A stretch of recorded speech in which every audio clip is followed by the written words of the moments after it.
Alrighty, and we are live. Hey, Sarah, how are you?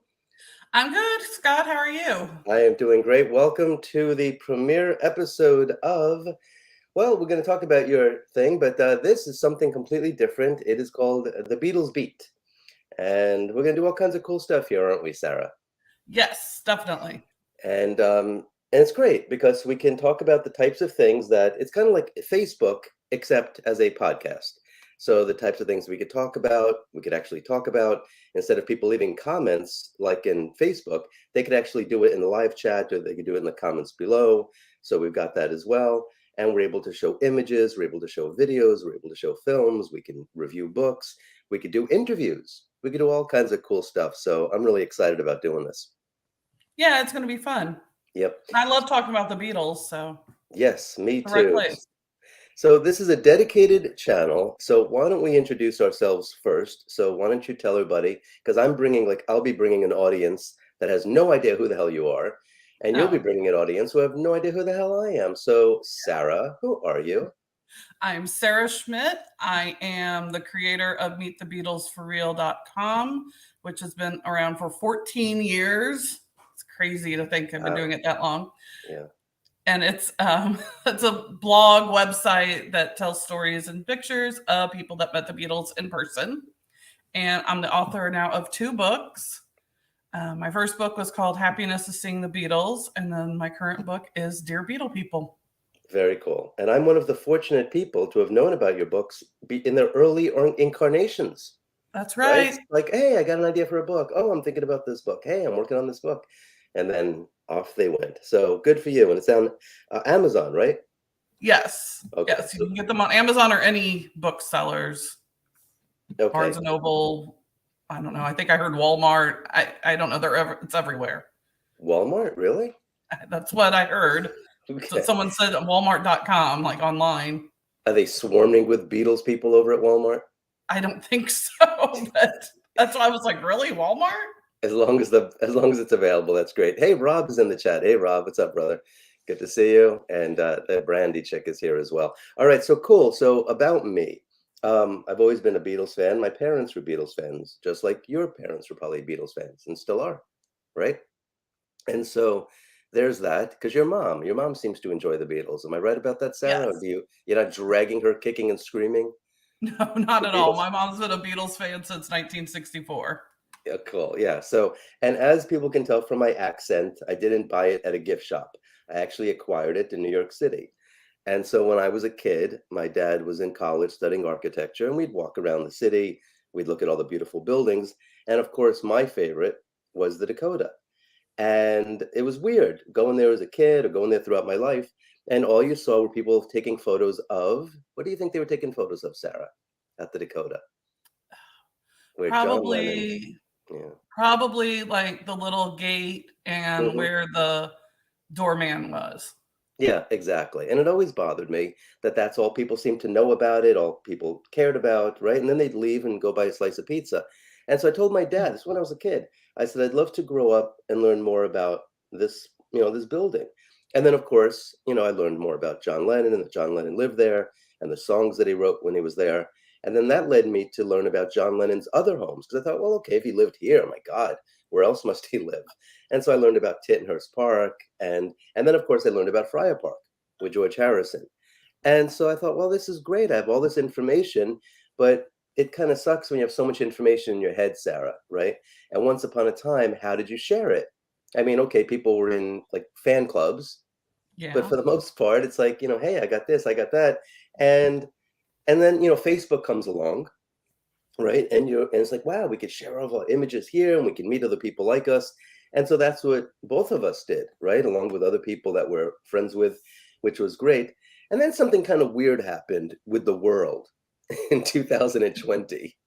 And people started, I don't know, social media became social justice arguments and people arguing about things that's like, wait, no, this is just a Beatles group. This is just a Beatles group. My medical stuff's none of your damn business. Your medical stuff's none of my business. Who I voted for, what is this? Leave me alone. So I migrated over to YouTube where I've been shooting a whole bunch of videos and I do some Beatles stuff, but I thought, we should really do something more dedicated where we could do news, we could do reviews, we could do interviews, we could do all kinds of cool stuff. Did I say interviews already? And Yes. and if anything comes up, like, oh, somebody passes away, something, at least people know that they could come to this channel and that you and I will have the scoop, we'll have information, and people that are interested in the same subject matter can discuss it with people who actually care about it.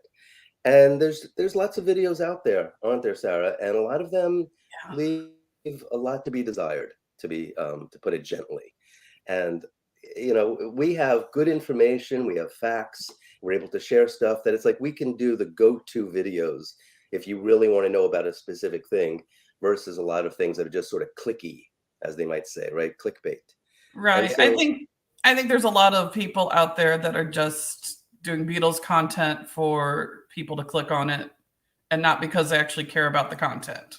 exactly right. Yeah. So we can talk about the Beatles music. We can talk about the Beatles individually. We just have a great appreciation for them. And we know that the types of people who we are friendly with are serious, right? And if we get something wrong, and we probably never will, but if we did, at least we've got the chat and the comments and people can correct us, or they could say, hey, maybe do a video on this, or I've got this information, and we're able to share that. So I'm excited. I think that we're going to have a lot of fun with this. And and we'll just do different things. Like eventually the day will come where you might have a little more free time, I believe, during the Yes. week, and we can do like a lunchtime live stream and stuff like that, and it'll be fun for people. So let us start off. Will you have any thoughts about any of this before we get rolling? I think it all sounds great. Yeah, very cool. It'll be All fun. right, let's get going. Well, Sarah and I have been friends a long time. For those who are wondering, we met on Facebook, and then we actually met in real life, like real human beings. We did? We did in New Jersey, of all places. Yeah. Which, by the way, you recently went to. Did you see Patty at the last one? Right, Patty was I there. was selling my book Yeah. and people really were interested in it. And it was really hard for me to get away from my table to actually see the other guests that were there. Oh, that's too bad. So Although I heard Patty was there and I got a copy of her book. I actually had some strangers buy me, I gave them total strangers money and they went and bought a copy of her book for me very and brought nice. it back to me. And I did introduce you to Chris O'Dell, right? So you did meet her Yes, in and person. I talked to Chris in person in Chicago at the Beatles Fest Yeah, this past August. And she's I the was like, best. "Hey, you're friends with my friend Scott." And then she was like, "Oh yeah, Sarah." So, yeah, we had a nice little talk about you. Yeah. In fact, the three of us were on a show called Friar Park Friday because I was doing that for a while on my channel. And so, right, Mhm. so there was that, which was great. All right, well, let's get rolling. So let me just ask before we begin, you say you have a tasty beverage with you, or is it just water? I have water because that's what I'm supposed to be drinking, Because doctor's orders. usually I So, begin my streams by telling people they should pour themselves a cup of coffee or a tankard of tea or a mug of mead or a chalice of cider if they happen to have one, because you never know, or a flagon. If they have a flagon, they could fill it. We don't care what they drink, do we, Sarah? no, I have a Beatles cup of water. Okay. I have a espresso, but I couldn't think of anything that rhymes with espresso or starts with a E. So I got cup of coffee, I got tankard of tea, I got mug of mead, I got chalice of cider, and I got flagon filled with any beverage of your choice. And that's it. I'm pretty much spent there. Yeah. But anyway, so join Sarah and I around this digital campfire, which is kind of what it is. All right, what do we got? Oh, Gail is here. Hey, Gail. Good to see you. The great Gail. We've been friends with Gail for a long time as well. Gail, Sarah, do you remember the great Gail? I don't know, do I? Yes, just say yes. Of course I do. Gail You and know I go Gail. way back. You do. I do know someone named Gail. Yeah. Yeah, you do. She's actually very active in the Friar Park fan club. Yeah. So, alrighty, Like now I think about it. Yeah. exactly. See, this is why we spend about 10 minutes just kind of talking as people can roll in and get to know us. So, what do we got going on? You have written a book, is that correct? This is your second book. This is my second book, and this is it. If you can see it. Very nice. Well, Dear Beetle People, and it is Whoa, 378 pages. you wrote all that? I wrote every word. Wow, very cool. Why do people always ask that? Did you write all that? Who else wrote it? It's me. It's not like half of it's photos. Well, there are quite a Awesome. bit of photos in it, but Yeah. it's a lot of text. Yeah. But I And mean, there are photos in almost every page, but how long did you spend writing it? 6 years. Whoa. Whoa. Really? 6 years. Yes. I And there started was in 2017. and the reason you wrote it is because there's 300 other books about that same subject matter, and you thought I could do better. No, I wrote No? it because in doing my website, Meet the Beatles for Real, Yeah. I kept coming across stories about the Beatles fan club. And I was like, oh, well, I wanted to put some context to the stories and get the background of the Beatles fan club. And there was just nothing. There It's was no amazing. book, there were no articles, there was just nothing written about it. So, there's that quote by Toni Morrison that says, if the book you want to read hasn't been written, you should write it. Or that's a paraphrase. That's a paraphrase of that quote, but Yeah. that's basically what I thought. I was like, well, I guess I need to write one about the Beatles fan clubs in United States. Now there is a really good movie, a documentary about the Beatles fan clubs in the UK about Frida Kelly, good old Frida. Mhm. Yeah. But Great documentary. Did you interview her? no, Mhm. because I only focused on the North American fan clubs Oh, that's right. and she was the UK. And they're two totally different clubs. Okay. Which is one thing people don't realize. Like they think they all were mixed together. And while they were kind of connected, because it's all about the Beatles and sanctioned by the Beatles, they were ran totally different by totally different people. Considering the incredible resources that the Beatles company, what's their official company now? Is it still Apple or It's do they? still Apple, yeah. Okay. Considering the incredible resources of Apple, are you surprised that they don't pump out their own books in order to have I mean, your book's excellent. It's awesome. So great that it's available. But are you surprised that Apple didn't, nobody sat around, having donuts at the breakfast table and saying, well, let's hire a writer, and like this lady, Sarah, she's probably pretty good. And let's go ahead and get her to do it. Paul, would you be interested in having Sarah come over to your house for brunch and talk about it? That never happened, Sarah. No, that never happened. I don't think that ever will happen, but I can dream. Yeah. Rob wants to I'd like know to go to how. Paul's house and talk to him. Yeah, Rob wants to know how are the U.S. fan clubs entirely different from the U.K.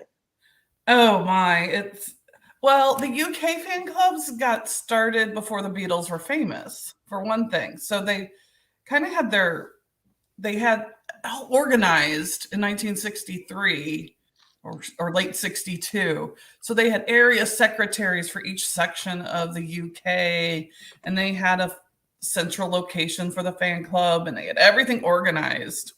So when the Beatles became more and more famous, they had it all in order. In the US, I guess they didn't really think the Beatles were going to be popular in America Hmm. because the Beatles came in February 64 and they didn't have a fan club already started. Yeah. So, like I say, by February 10th of 1964, girls all over the United States and their playgrounds and parks and homes had already started their own Beatles fan clubs. So they Amazing. were behind. The Beatles fan club in the United States didn't get started till the end of March of 64. And by that time, it was already chaotic. They were getting swarmed with fan mail, and it's like they kind of had to play catch up. Hmm. No And kidding.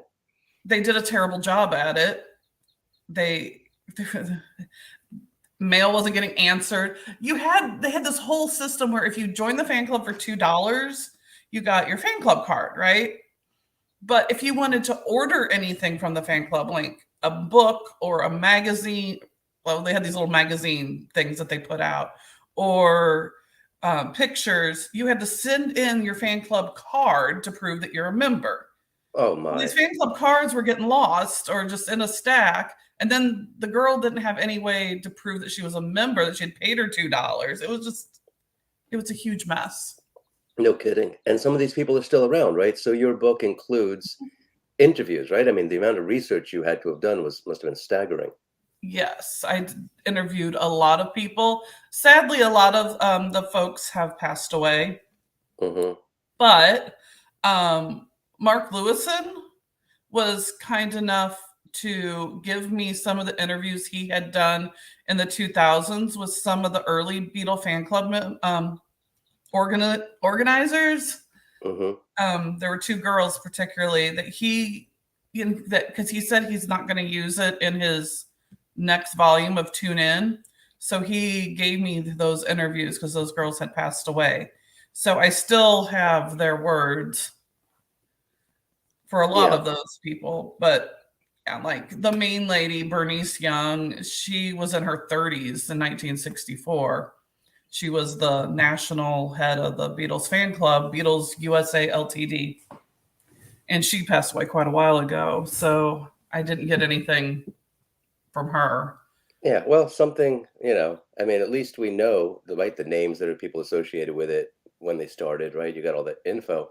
In fact, Rob's got a good question about the motivation because, how people think in the UK and people who actually knew the Beatles and saw them in person Mm-hmm. versus, you know, the United States, right? Where you're listening to the songs and okay, sure, it's someone at Sullivan or, maybe a concert or two, but for the most part, it was a totally different world.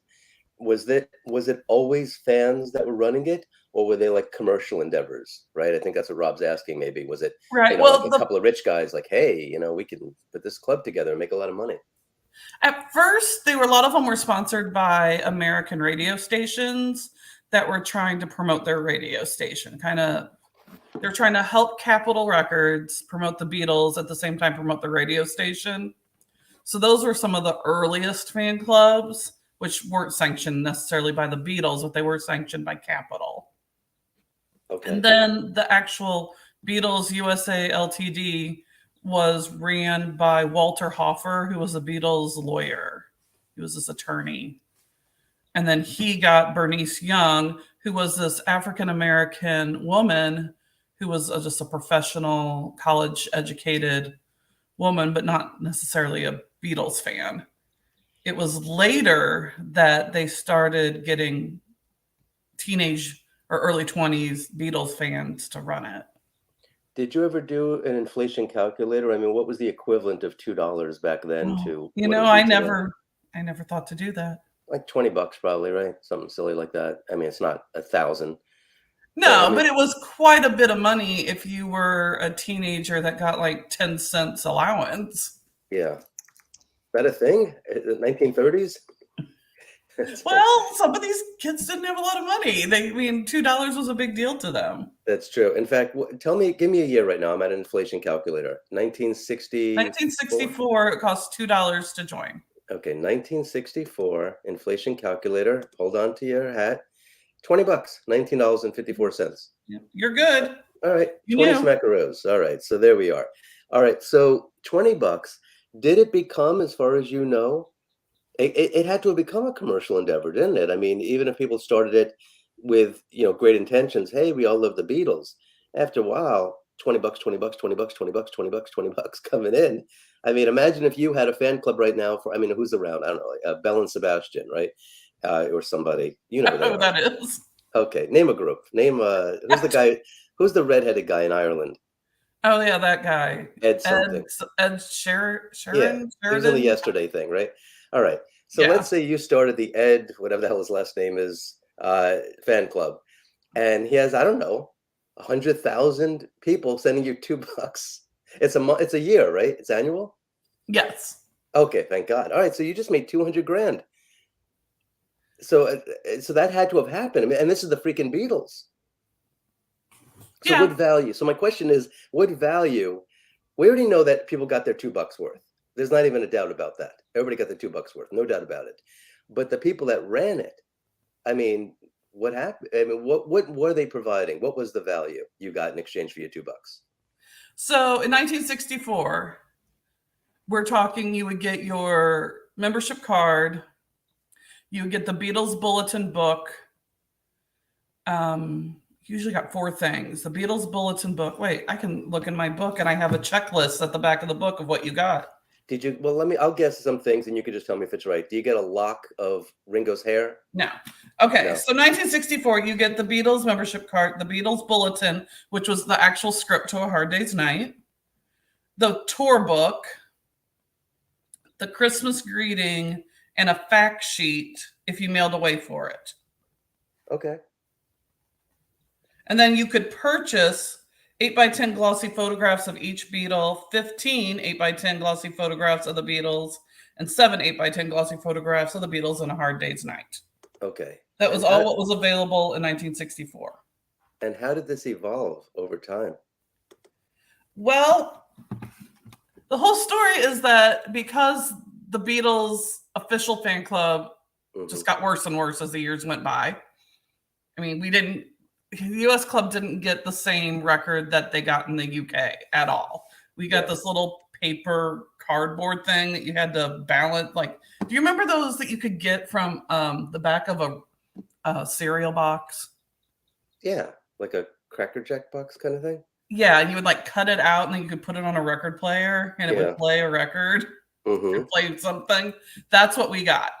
Whereas in the UK, they had the actual flexi disc little record that was in a sleeve with a modern picture of the Beatles on it. Yeah. So and then 1965, we didn't even get that. We just got a postcard. Good grief. All right. Well, do you want to show some of your hard work? I got a PDF of it if you want. I do. Let me see. Let's show off what you did. You must be very proud. Tell me, I remind am. us, how many pages is it again? 378. Wow. Okay. All right. So here is when you started it. What did you expect? Is it be like, oh, this will be like 50 pages. I'll be in and out of this in 10 seconds. I knew it was going to be a major undertaking from the start. I mean, I knew it was going to be a really big book. Yeah. So let's see. Give me a second. Let me pull it. You want me to pull it up now? Yeah. Okay. Let me see what's a good page. There.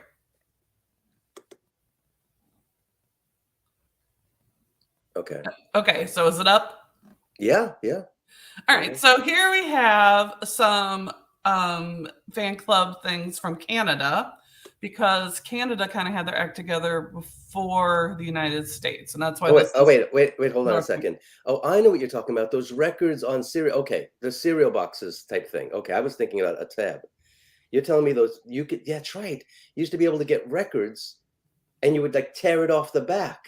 Right. Oh my God, those were cheesy. Yes. All right. And I'll show you the one we got here. Yeah. In 1964. Except for this is such a long book.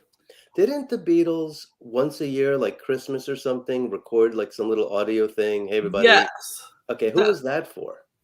That was for the fan club members. So this is what we got right here. It was this little cardboard thing that had the record on it. So they recorded it for the UK fan club members. In 1963, they recorded their first one, and it was on like a real little flexi disc, real record that went in a sleeve. That 1963 message is what the United States got in 1964 on this little paper thing. So this is the front of it, and then this is the back, or that's the whichever one you want as a side is the front, I guess. But on one side was the record, and on the other side was a picture of the Beatles individually. And you would have to like balance this with quarters on the corners for it to play, and it played the 1963 message. Oh my, wow. So we're already a year off. So it wasn't just for the official Beatles fan club in England. It was the other ones as well. Yes, but it was recorded originally just for the British fans.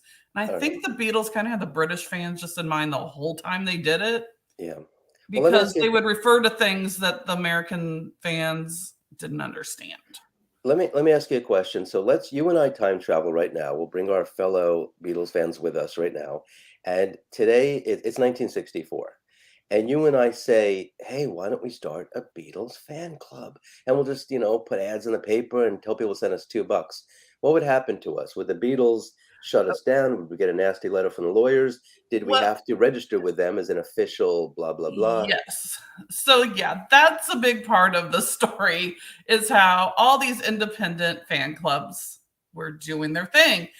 and they weren't charging $2. A lot of them were charging 10 cents or Mm-hmm. maybe a quarter. Okay. They were charging a lot less, but they weren't getting themselves sanctioned with the official Beatles fan club. Mm-hmm. Later on in 1967, there was a big push of like collectively, let's stop doing the official one and just all have our own individual Beatles fan clubs. Yeah. And they all got, in 1968, 144 Beatles fan clubs got cease and desist letters. Okay. So I can show you what the cease and desist letter looked like, because it is. And there were a lot of reasons for that. One, obviously, because you had people making money with the Beatles trademark and their name, but also probably quality control, right? Because God knows what these people would have been offering people. So here is the cease and desist letter from 1968. And everyone all 144 of them got the same form letter, but no one really knew that until I started talking to people. Mm-hmm. Because even 50 years later, they thought this was a personalized letter just to them. They didn't understand that all 144 people got the same wording and everything. Yeah. So if you look in here, it says, this is causing a great deal of confusion and embarrassment to both the Beatles and their affiliated fan club. So you're time traveled that you're a 16-year-old girl Mm-hmm. in 1968, and you are running this Beatles fan club out of your love for the band. Mm-hmm. And you get this letter that says your club is causing a great deal of confusion and embarrassment to the Beatles. That's very good. That's very good. Just as somebody who knows a little bit about persuasion, usually, you know, the most powerful form of persuasion is visual persuasion, right? Where you can put imagery in people's minds. But the next thing you can do, the most powerful form of persuasion, is to make somebody feel guilty about something. And that word embarrassment, that's really good persuasion right there, because you probably had, like you just said, you got teenage girls that are like, oh my God, I'm causing embarrassment to them. I love them. I can't believe I'm doing this. That's good persuasion right there. That's a good word to use. The guilt that these girls felt, and they felt for 50 years. I mean, they still were like, yeah, I was told my club was an embarrassment to the Beatles. Like, they had this image of John, Paul, George, and Ringo sitting around going, Robin's Beatles fan club here is just so embarrassing. Oh my gosh, I can't believe she has that. Like, yeah, that was the image they had in their mind. Like, the four Beatles are sitting around talking about how embarrassed they are by her. Mm-hmm. Wow, and it worked. And it worked for everyone but one club. One club said, nope, I'm not quitting. I'm not ceasing and desisting. I'm going to keep going. Wow. And did they? Yes, they did, until they decided to quit in, I think, 70 or 71. Okay. You're offering for sale pictures and other articles. Is that true? Were they selling pictures? Some clubs were selling pictures. Most of them were pictures that they had taken themselves of the Beatles, or their friends had taken when they had gone over to England. Yeah. You know, their personal, they were making copies and selling them to help with the printing of their newsletters and to pay for running the club. These girls weren't making money off of the Beatles, that's for sure. They were just breaking even because they were just doing this for fun. No kidding. Do we know who this lawyer is? This wasn't the gentleman who was friendly with Brian Epstein, if you know what I mean. Yes. Oh, it is him? Nat Weiss. Oh, okay. Oh, that's okay. I see it at the top there. Okay. Yeah. Yeah. And it came on this official letterhead from his law office. I mean, it's pretty intimidating, I would think. Yeah. No kidding.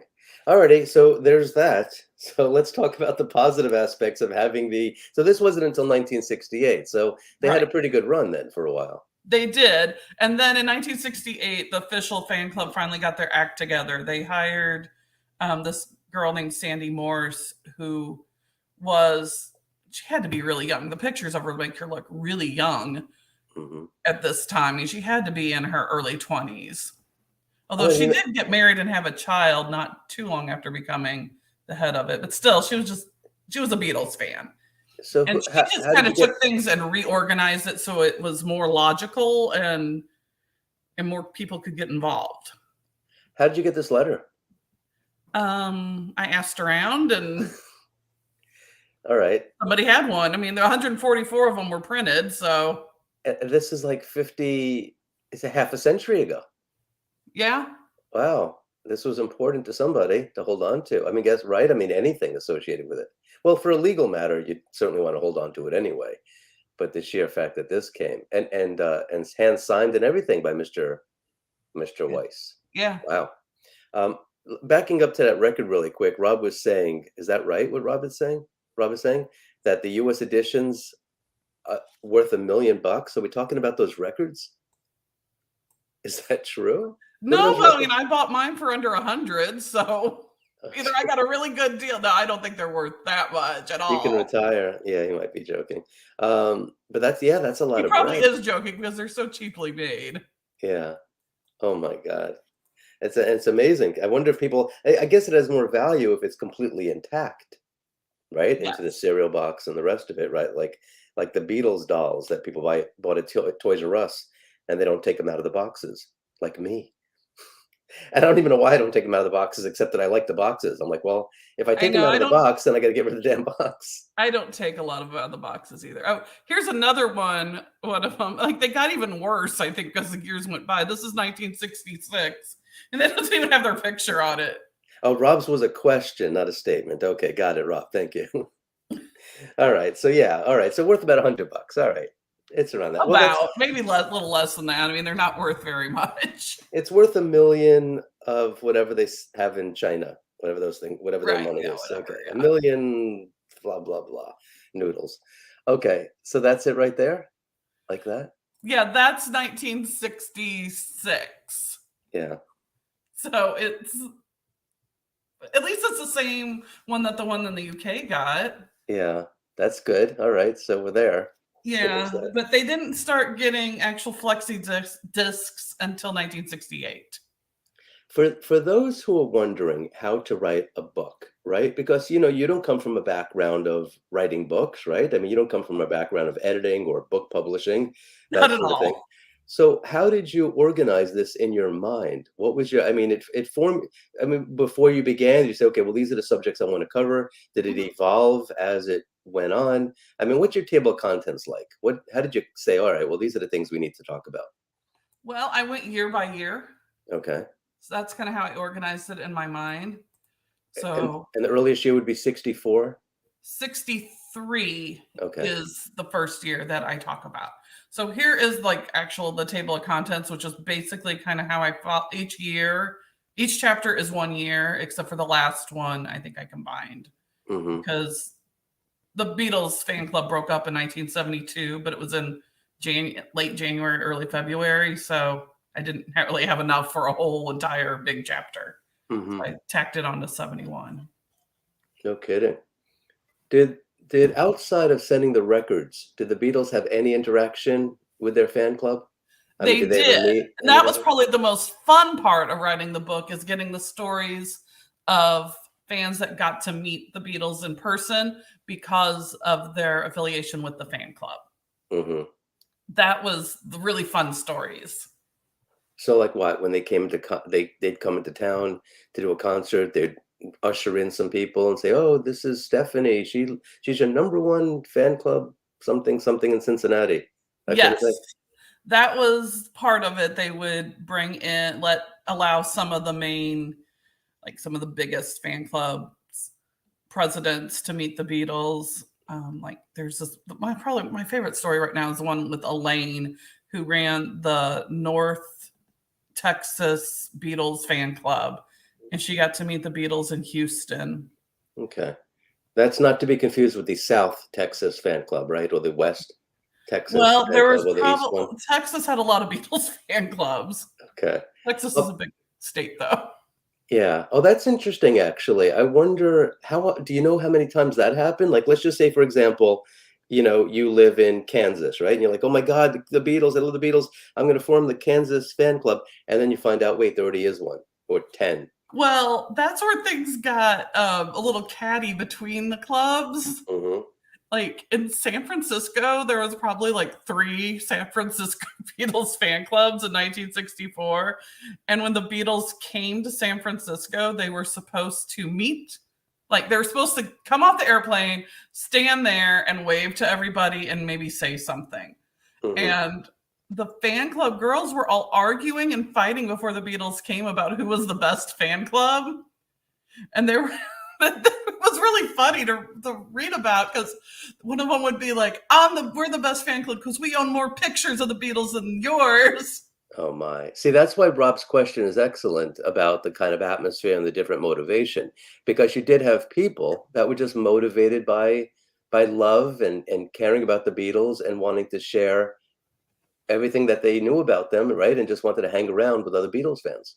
Right. So by the time the Beatles got there, this crowd was so worked up, not Hmm. only about the fact that the Beatles were arriving, but they were mad at each other and had been arguing all day before they got there. So by the time the Beatles got there, they broke through the little fence that was supposed to keep them apart from them, and it Hmm. got real ugly. This is Wow. there's a picture of the Beatles running away from the crowd after the big argument and stampede happened. Yeah. Wow. That's a good photo. Where does a photo like that come from? That one came from Mirror Pics. I totally went through all of the different places you can license photos to try to pick out ones that illustrated the stories. Yeah. No kidding. All right. What kind of cool photos? What are some of your favorite photos in the book? I like the photos of the girls. Like you got girls here giving Ringo this big key. I think that's kind of fun.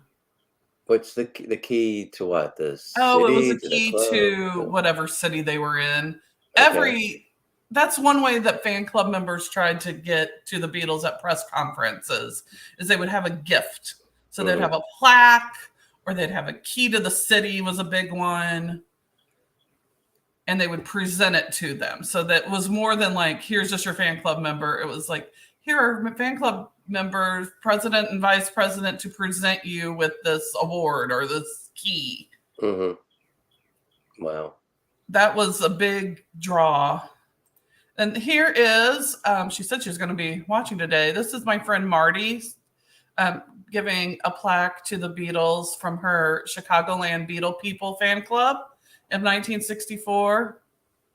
And she wrote a book about her experience. And it's just hilarious how she got to meet the Beatles because it wasn't going to happen. And her dad helped her make it happen. And there she is giving her plaque to John Lennon. Yeah, no kidding. So this was United States predominantly. Did you have anything going on with Canada? Did Canada have any Yeah, Canada contact? started. Well, actually, the next page is Canada Okay. because there is Trudy, who was the Beatles fan club president for Canada, like Hmm. for the whole country of Canada. Trudy's normally a British name, isn't it? Are Canadians allowed to be named Trudy? I have an aunt Trudy. Is she Canadian? No, she's Does she talk American. like this? Hi, Sarah. My name is Trudy. Do you want to come over for some scones and some tea? No, Doesn't never talk like that? talk like that. I don't know. I do think though that Trudy had some British background. Yeah, I don't know if you're allowed to name people even outside of Great Britain. I mean, but United Kingdom. So I don't know. Well, Canada's part of the United Kingdom, so I It guess you is, could. so Okay, it so all there we fits. are. All right, perfect. You can't name anybody Elizabeth, though. I think that's there's only one. Okay. I could be wrong. What exactly is that up there? It says Beatlemania chart. What is? It is each radio station because we didn't have the internet back in the 60s, I guess. Yeah. They would print these little booklet thing and they're little paper small, like that's like the actual size of it. Booklets that when you would open it up, it would have the counts for what the number one song on that radio station that week is, like the top 10 or whatever Hmm. songs and albums. But on the front usually had a picture of the disc jockeys. Yeah. But if the disc jockeys got to meet the Beatles, then that was printed on it. No kidding. I'm reading some of your text here. The mayor of Tampa wanted to present the keys because the Beatles were going to be in Jacksonville. Does the mayor of Tampa not know how far Jacksonville is? It's not like it's next door. So, were the Beatles just supposed to? Well, that's as close as they got to Tampa. Yeah, I was going to say it's not like That's like saying, the mayor of Gainesville wants to give a key to the Beatles when they go to Miami. It's like, wait a minute, hold Well, on here. the North Texas Beatles fan club was at Fort Worth, and she got to meet them in Houston, and that's not nearly as close by. Yeah, that is true. Good point. Okay, what else do we got? What other kind of cool images do you have? What images did you come across? You're like, oh my God, I can't believe I got this. This is Oh, fantastic. Oh my God, I never would have expected this. Anything well, like that that's a good happen? question because nothing comes to mind. Okay, I'll just make something up. Nobody would know. Like, oh, I have this great Beatlemania chart. It's a nice shade of pink. I love. Okay, so I bought this picture off eBay, and I think it is just adorable. Yeah, a Because fan here you club have a little member. fan club member with her tour book that you buy. You could get on the Beatles tour, or you could get it from the fan club, and just look how happy she is holding it. Yeah. I think that's so cute. Do you buy into the idea? I mean, look, I don't. The last person in the world I ever want to beat up on is Brian Epstein, and my God, the amount of work that he did for the Beatles is extraordinary, and thank goodness that he did. But I find it difficult to believe that there was never anybody as popular as I mean, not as popular, that it was so new that nobody had ever seen anything like this before. There have been celebrities for a long freaking time. Hollywood was in business for a pretty long time before 1964, and you had all sorts of things. And so, does it make you wonder why this wasn't the idea of an official Beatles fan club wasn't jumped on immediately? Well, it Considering should have everybody, been jumped on immediately because I say in the foreword about how fan clubs had been around since the 1920s yeah, of with course. Valentino and like there was a Mark Twain fan club that Mark Twain almost got attacked by all the swarms of people wanting to meet him, and Well, yeah, Mickey I mean, Mouse fan club. I mean, there had been fan clubs for a very long time. exactly. I mean, Marx Brothers, a lot of these vaudeville stars, even. I mean, these people always had, photographs and autographing them, and special, Bing Crosby, special Christmas album, whatever.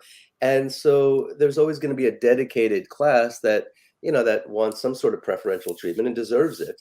And and there's always been stuff like that. So it just surprised me that stuff like that Well, just wasn't jumped on Brian was immediately. really serious about the fan club in the UK. Hmm. He made them stop what they were doing when he took over, when he became their manager in 62. Yeah. Like around the time Ringo became the drummer, he had it stopped them around the time Ringo became the drummer. It started again. Maybe it was a little Mm. before then, but it was a little before then. But around that time period was he because he didn't like what they were doing, and he really told the Beatles how important the fan club members were, and you need to be respectful to them because they're the ones that are the reason why you're popular.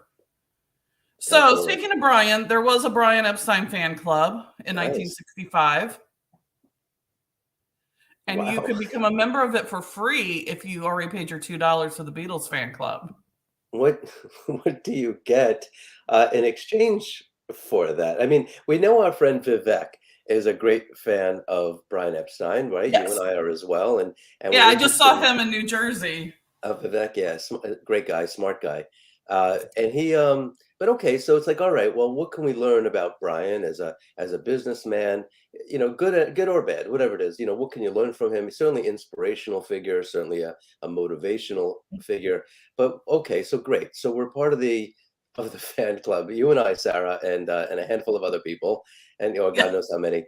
I What are would we join getting? Brian Upside fan club, wouldn't Me you? too. Hell yeah, definitely.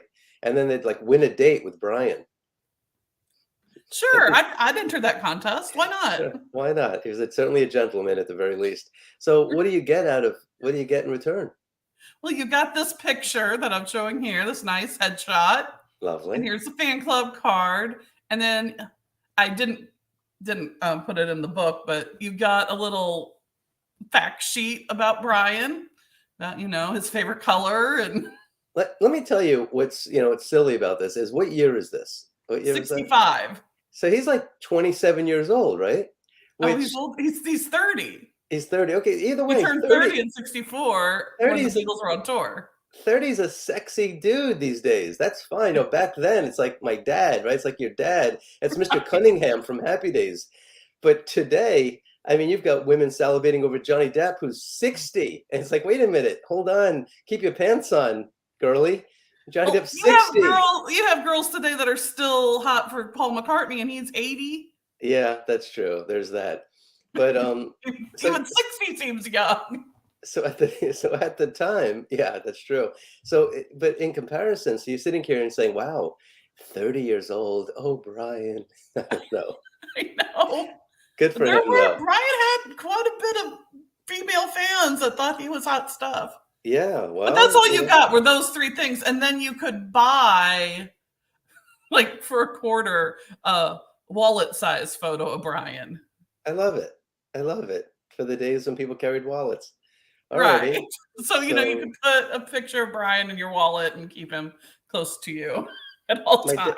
When I was a kid, my dad had a wallet with those little plastic sleeves in there. Yep. Right? And you put pictures, I guess. And who's doing that?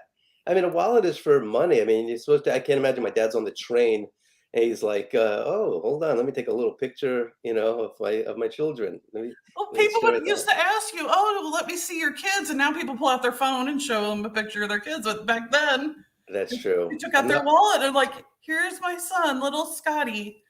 I don't know what world you revolve in, Sarah, but I've never asked anybody in my life to see a picture of their kids. Usually it's just polite. It's like, oh, you have a picture of your kids? And they're like, yes, as a matter of fact. And you're like, oh my God, I was just saying that to be polite. I didn't mean them to actually show it. I don't think I've ever asked, but people have said, do you want to see a picture of my kids? And then you politely go, oh, sure. I happen to have a picture of Brian Epstein now, as a matter of fact. No kids. I got a wallet-sized picture of Brian Epstein. I got a picture of the Beatles manager, if you want to see. I don't know. He was a handsome guy. He was a handsome guy. He was. It's that's a whole story unto itself. But alrighty, so what else do we got there? We've got the Brian Epstein fan club. That's good how you managed to work that in. Yeah, you also had the Louise Harrison fan club. Oh no. Oh no. Wasn't she like 70 at the time? Wasn't she always, because she's like 300 now, right? She just passed away. No, did she? Yes. Where have you been? Yeah, she just passed away like a month ago. Oh, I didn't know. I met her. You met her too, right? Yeah, I met her. Yeah. Oh, she did always seem like she was quite a bit older than. Wow. Okay. Well, I'm sure Olivia's going to rush to pay for her funeral, right? Well, yeah, I don't think that happened. All right. Was there a? But the Louise Harrison fan club. A GoFundMe so she can get a gravestone, since George Harrison's family won't give her 10 cents. I don't know. That's a good question. Is there? Yeah, she requested in her will that she be buried at Friar Park, and Olivia said the garbage was out back. That's mean. Yeah, I don't think she's going to be buried at Friar Park. I don't think. Yeah, that's not going to happen. All right, I didn't know that she died. All right, so tell me why there would be a Louise Harrison. For those who don't know, I guess we should update them because there are going to be people watching this that don't know what the hell we're talking about. Louise was who? Louise Harrison was George Harrison's older sister. Much older. Much older, like 9-10 years older. Yeah, and which is 100 years in those days, right? Right. Totally well, when he was a Beatle, she was like, he was 20, she was 30, had kids, married, living her own life in the United States. Exactly. So she was not there when he became famous. That's right. George Harrison became the first Beatle to come to the United States. He was on vacation, right? And he said, well, let me go visit my sister. And he went over there, and the Beatles were they weren't famous, but they were kind of hot stuff in England. And right, they were pretty hot. They were really hot stuff, actually. Like Norway and stuff like that. Beatlemania was going on. George had girls screaming and fainting at his feet. When he first came on vacation? No. Okay. And he went like from the concert there in England, then he went on vacation to Benton, Illinois, an hour from where I am right now, an hour south.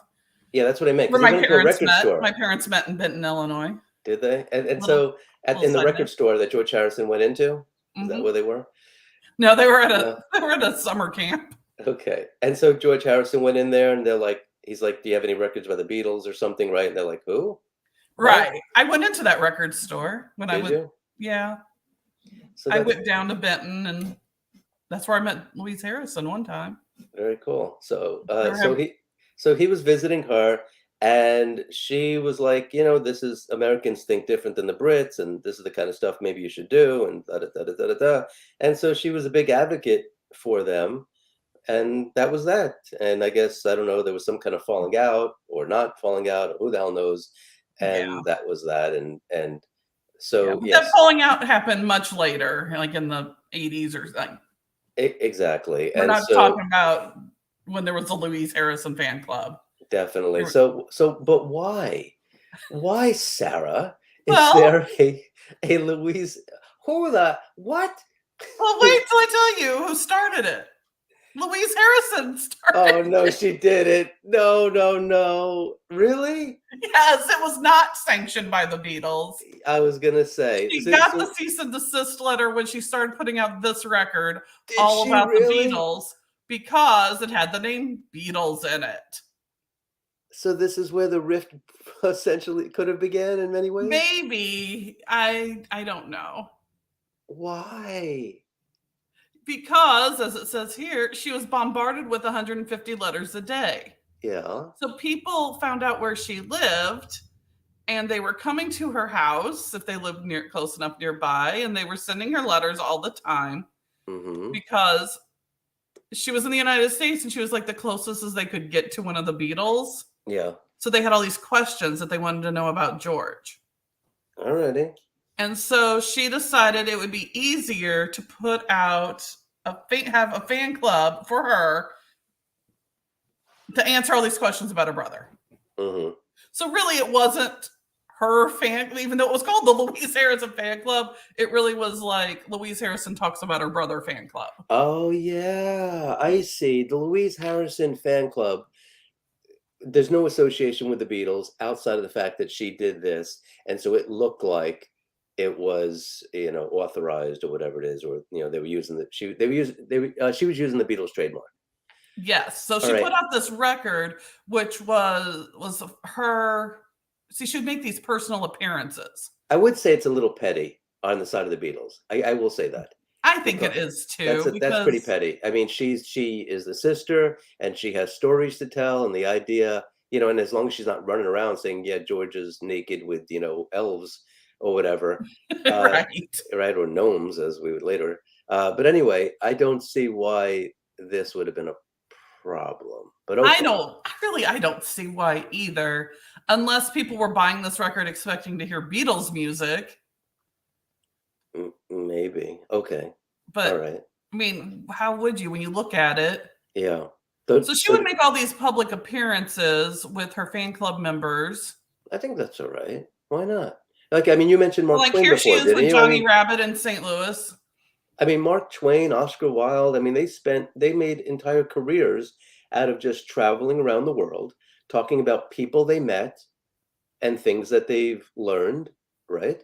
And this is a Hmm. good story. And honestly, I mean, we can talk about Pete Best another time, but why in the hell that they didn't tell that dude, say, listen, man, okay, you're not in the Beatles anymore, but listen, go on the talk show circuit, go walk there. You colleges, people around the world would love to listen to you, and they'd show up, and you could talk about the Beatles' early days. You can make 100 grand a year, brother. And instead, he got a job, I don't know, fixing refrigerators or whatever the hell he did. He worked at a bakery. Like he sold baked goods or something. It's like, why do that? It's like Gary Coleman from Different Strokes.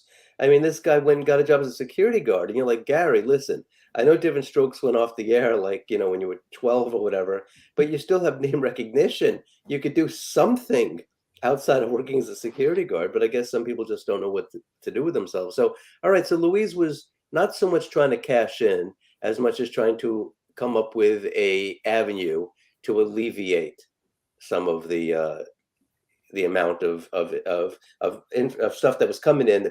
People wanted stuff from her. They wanted information, and she's like, okay, well, Yeah. what's the best way to share that? Right. And so she Yeah, started this fan club, but it didn't last too long because she got shut down by the Beatles that's too bad. organization.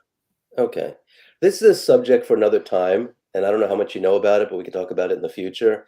About when you reach a level of such incredible wealth as the Beatles, you would think that, okay, it's like, all right, well, here's my family, and let me help them financially. in some way, right? At the very least, here's a house. It belongs to me. It doesn't belong to you, but for the rest of your life, you can live in this house, right? I mean, like you wonder, for example, Astrid, right? I mean, Astrid's involvement and friendship with them lasted forever, right? I mean, she only passed away a few years ago, and Right. I don't know what her financial circumstances were, but you would think that Apple would say, listen, why don't we buy an apartment in Berlin or wherever the hell she wants to live, and Astrid, because we don't want her to be poor, because that'll look really bad, then people are going to bug us like, hey, why don't you take care of Astrid? So I'm just using that as a weird example, but we all know the Louise Harrison story, or at least the Beatles fans do, and it's Yeah, kind of unusual. it is. It's It's kind of something else. unusual. Yeah. All right. What do we got there? Hey, Well, that's Mal, the great that's Mal, isn't it? that's that's that's my favorite guy, Mal. I just love Mal. Wow. We could spot Mal from a mile away.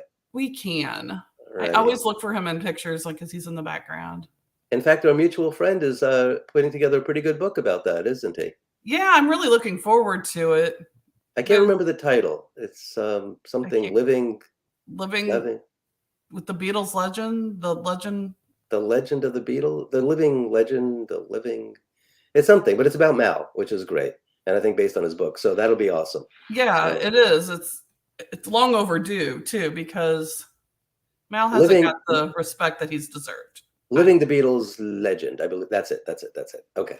Cool. All right. So what the hell is he doing? Is that a fainted woman or did somebody get murdered? That's a What's going on fainted. there? That's a fainted woman. This is like one of the craziest Beatles concerts, and I think a whole book could be written about it. It's That's, crazy. is that the Black Dahlia? What San is that? Francisco, 1965, insanity broke out in both Beatles concerts, Yeah.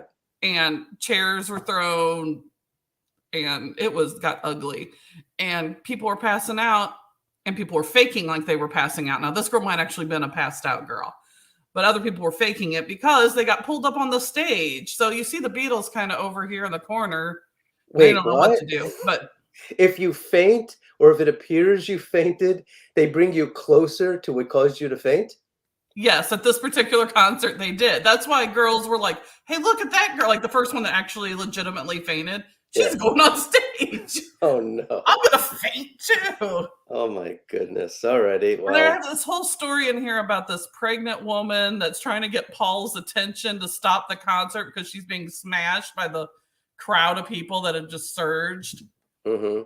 And so she's yelling, Paul, Paul. Of course, everyone's yelling, Paul, Paul. Yeah.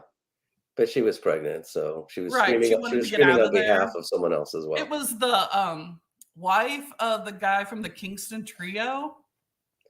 Nice. Okay. Well, listen, nothing says love than being pregnant, right? And being in that kind of situation and going to a large crowded area where you're going to be thrown and bounced around. So And there were that's two concerts. There was a afternoon and an evening one, and both of them were just as crazy. amazing. Like word spread, fake like you're passing out. Who's this dude walking around with it? Is that Dean Martin? I mean, who's walking? It's just walking around on the stage. Yeah, the That Beatles are performing. I'll just go for a walk. Was he delivering a drink? Like the that maitre d' must of a be restaurant? one of the disc jockeys though that like introduced them. Looks like he's coming over to take an order for hors d'oeuvres or something. Yeah, he should be helping Mal here. Yeah, exactly. Instead, he's looking to I see don't if they know what guy in look. a white jacket there, what he's exactly doing, but All right, I so think Mal, he's heading for the microphone to tell everyone to be quiet and settle down. when Mal got hired and he had to have his list of of things you're going to be doing as part of your job, which I don't think he ever had that list. Mm-mm. But do you think carrying fainted women onto the stage, do you think that was part of his job criteria I don't description? think when he started working for the Beatles, he thought he was just going to be driving them and loading and unloading their instruments. I don't think he thought, and I'm going to be carrying fainted women. No, I don't. Yeah, I don't think that was ever discussed with him. got it. All right, so good. That's the story there with the fan club. Now, so let me ask you, when the Beatles came to town to a concert, did the fan club get any advance notice? Were they able to buy tickets ahead of anybody else? Did they get any kind of special perks like that? They got the Beatles albums before they were released. Oh, So they got the albums for free, including the Butcher album. Oh, really? which Okay. is Which is not easy to come by, is it? no. So here's my.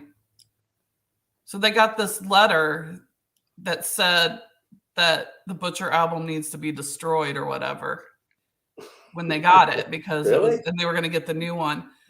But I think they knew that the Beatle fans weren't going to do like there was like everybody else had to send it back in to Capitol Records, the disc jockeys or anyone that got an early release. But it didn't say that on the letter to the presidents of the Beatles fan clubs. Have you ever seen that album? Have I ever Do you seen? know? Yeah, do Yeah, you know I've anybody who no, like a physical one? Have you ever? Do you know anybody yeah, who has I one? have. I don't have one, but Are they I've that seen one in difficult? person. Are they that difficult to come by? Not as much as they used to be, but I don't know.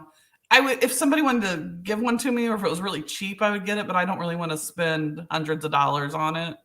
So they manufactured it.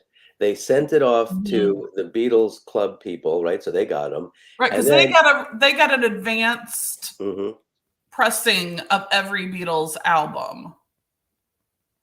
yeah, So this just got sent to them. and then they said, "Wait a minute, hold on. This probably is not a good idea. The Beatles are a nice, wholesome, bunch of boys, and they're sitting here holding body parts, Right, and like that's there's the not, album. yeah."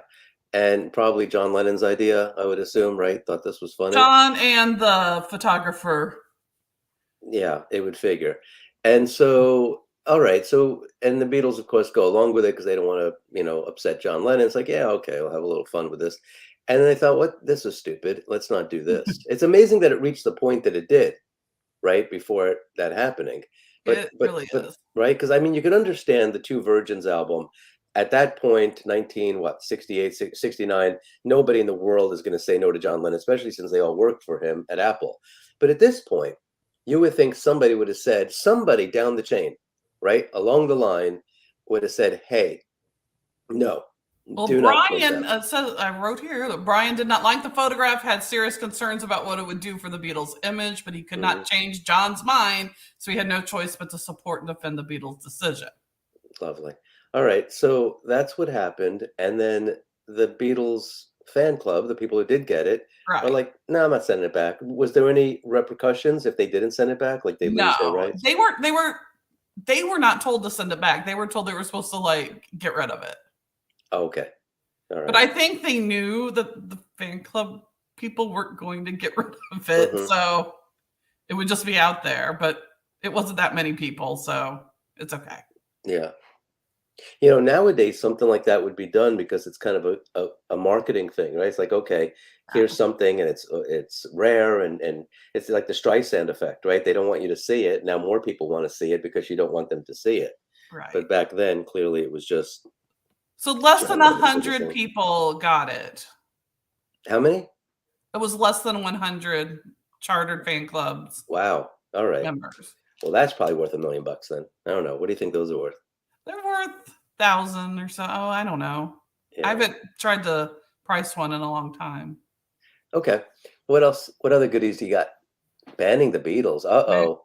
Uh-oh. And Did the fan club get involved in that? some fan clubs broke up because Be- they were because of John saying the Beatles were more popular than Jesus. Now, did it break up because the people running it were like, "Whoa, don't say that, John," or was it because they were losing memberships? They were just bleeding memberships, and there was infighting. It was dependent on the fan club. There's both. Some of them were Hmm. like, "Oh, this is terrible. We're not going to have it anymore." Others, pressure from their parents, their church leaders. You should these awful Beatles. You know. Hmm.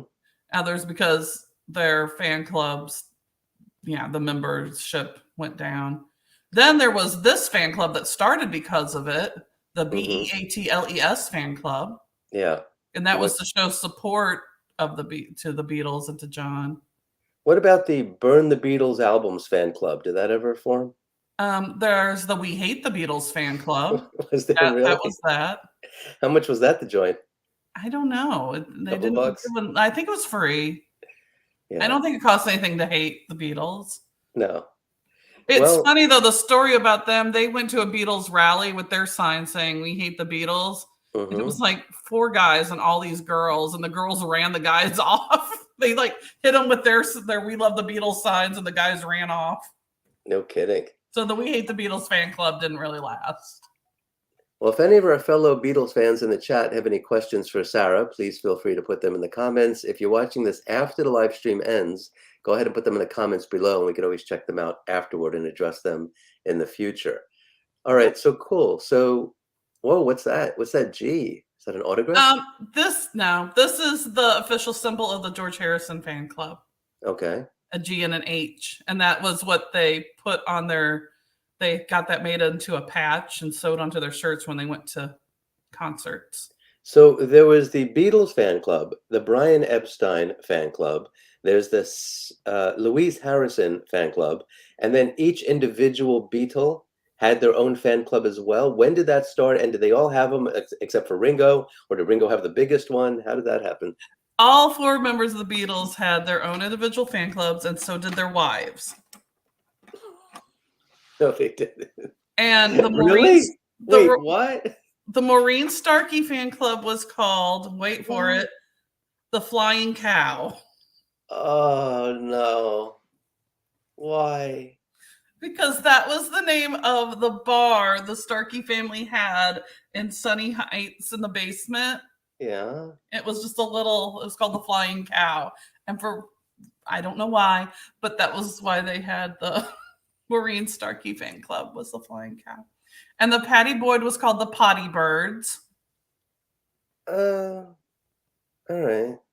Okay. And then Cynthia Lennon was just the Cyn Lennon fan club, and Jane Asher was just the Jane Asher. Then later there was a Yoko fan club. Okay, that must have been big. All righty. Wow. That's incredible. Well, that would have happened after 1969, right? Right. Well, the Beatles fan club continued, official fan club continued long after the Beatles broke up. Okay. It didn't the fan club didn't end until 1972. And the Beatles broke up in 1970. Yeah. And it was still going strong. Okay. In 1971. It was still going. I could understand a Patty Boyd fan club. She was well photographed, right? She was a model. She had an interesting, still does, right? Interesting life. Oh yeah. Smart lady, sweet lady. Nobody in the world has a bad thing to say about her. An absolute angel. So I get that, and I could understand even a Jane Asher because she was in theater, right? I mean, that was right. She's an actress. Okay, yeah. so Here's the card for the Patty Boyd's Potty Bird fan club. Okay, and then you got Cynthia, who was an artist in her own right, although I don't think I've ever seen anything by her, but apparently she was a very talented artist at some point. And so okay, and then you've got Maureen, right? Mo. And so you've got that. So what the hell do you talk about? I can't imagine these were long-lived. Well, they lasted probably 3 or 4 years. About what? About what? Okay, Cynthia Lennon, great. Recommendations of robes that, when your husband cheats on you, his mistress can wear in your kitchen when you come home from vacation. Well, that's when it broke up, was when Cynthia was no longer part of the Beatles. Okay. All right. A lot of it was a Beatles fan club in disguise. Like, oh, we're going to focus on Cynthia, but really we're just going to talk about John and Cynthia, but mostly John. Was the Yoko fan club, were they selling a companion book called the Yoko Sutra? Like all the different ways to sit on your husband's lap while he's at work with his friends? It was just a regular fan club. Okay. In full disclosure, I know Yoko. She knows me. I've helped her with her book. She contributed. We have a nice relationship. It's just a joke. But everybody knows she was practically sitting on his shoulders while he's working. And that wasn't the weirdest thing in the world. Well, really, she was laying in her bed a lot. Oh, that's true. You're right. Yeah, she said, John, I'm getting tired of sitting on your lap every day.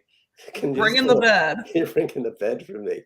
All right. Well, there's a fan club for everything. If anybody wants to start the Beatles Beat fan club, go ahead and contact Sarah and I, and we will see about authorizing that. Yeah. All right. So there's a fan club for anything. I could understand Patty. I could understand, like I said, Jane Asher. But I don't The get the fan club others. that I thought was the most interesting Yeah. was called the British Bound Beatles Fans. And it was a fan club for Beatles fans that were wanting to plan a trip to England. And so it would give you all this advice about how to see the Beatles, what their addresses are, and like stuff like how many cigarettes are you allowed to bring into the country, how to Hmm. get a passport, how to get on the tube in London. It was like this little advice fan club. Yeah, that's valuable. I thought that was really interesting.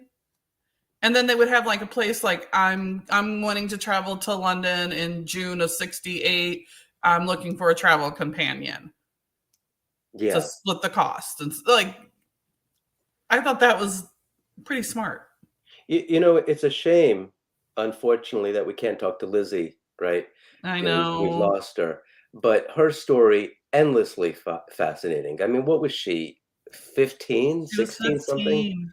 How old? 17? She was 15 in 15. 1967. And she was in Brazil and just jumped on an airplane, went to London in hopes of meeting the Beatles, and and, and sings on one of their songs. Like, what the hell? I How's this know. happening?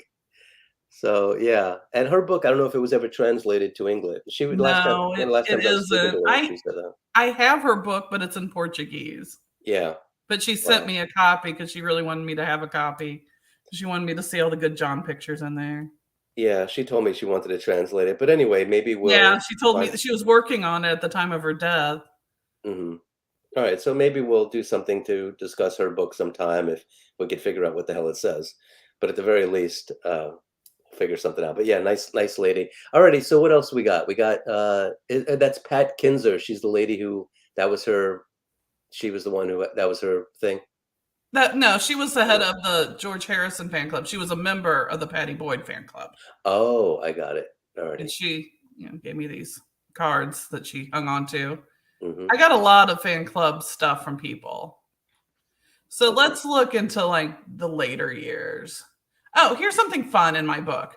So in the book, it's kind of a parody of a 16 magazine. And I have Mm-hmm. throughout these little fun things like you would find in 16 magazine that Eric Cash drew for me to be in the book. So, like, this is a find what's right and what's wrong in the Beatles picture Mm-hmm.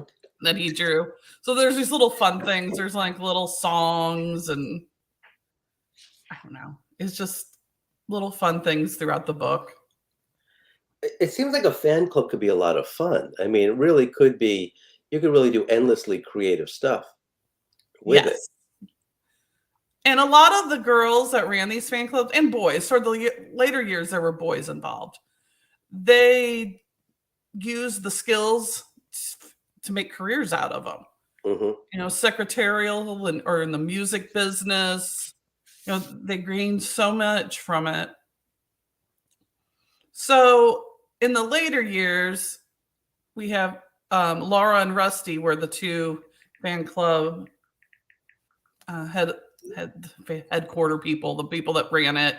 And I got to talk to Laura. She's still alive. Rusty has passed away. Sandy passed away. But Laura, I actually got to talk to.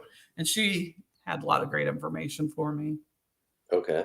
So she ran it in the later years, the early 70s. Wow. Okay. As an official. Yes. Because Okay. by then, everything had to be official. So she got paid. Yes. Okay. All right. Good for her. Here's a nice picture of George during the making of All Things Must Pass. In front of EMI, right? In front of VMI, yeah, because a lot of the fan club girls went to see him during that time. Whenever I see pictures of this, right, and I know that people who don't know the Beatles story as well as we do are under this bizarre impression that their life was like a hard day's night, and that they couldn't walk out the door without 5,000 women chasing them down. But it really wasn't true, though, was it, Sarah? I mean, they're walking around, they got their car. If their life was Yeah. really like a movie, that's not happening right now, that photograph. You would have women all over his car, like a movie. They'd be grabbing at his clothes, ripping them off. And I mean, wasn't A Hard Day's Night pretty much, in many ways, sort of like a parody of their life, It right? was. Or, It was right? more of a parody than the actual truth. Yeah, I mean, there because were moments where it wasn't safe for them to leave, yeah, like but when they were on tour. you know where Paul McCartney has his townhouse, right? Yeah, And I've been outside there. I saw the trash on his front porch, on his front walk.